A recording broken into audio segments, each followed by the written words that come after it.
అందరూ నమస్కారం. మనకి ఇవన్నీ కనిపిస్తూ ఉంటాయి, మనం పట్టించుకోము. కానీ అన్నీ మొక్కలు అన్నీ ఒకలాగే ఉంటాయి.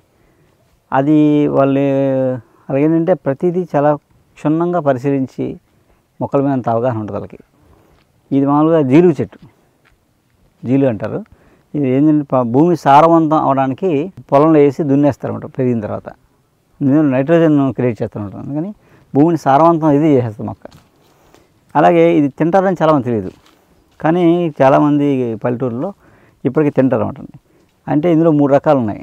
అందులో ఈ రకమే తినేది, మిగతా 2 రకాలు తినకూడదు. తినేది అని ఎలా గుర్తుపడతారంటే వాళ్ళు, ఈ పూలు ఉన్నాయా, ఈ పూల మీద నల్ల మచ్చలు ఉన్నాయి.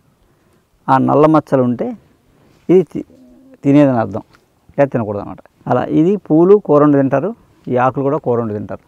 తింటే శరీరాన్ని సారవంతం చేస్తారన్నమాట. మొక్క ఏమో భూమిని సారవంతం చేస్తే దీని లేత ఆకులు, ఈ పువ్వులు మన సారవంతం చేస్తాయి. ఇలా ఎన్నో అద్భుతాలు ఉన్నాయి. మనం ఇంకా చెప్పుకుంటూ వెళ్దాం.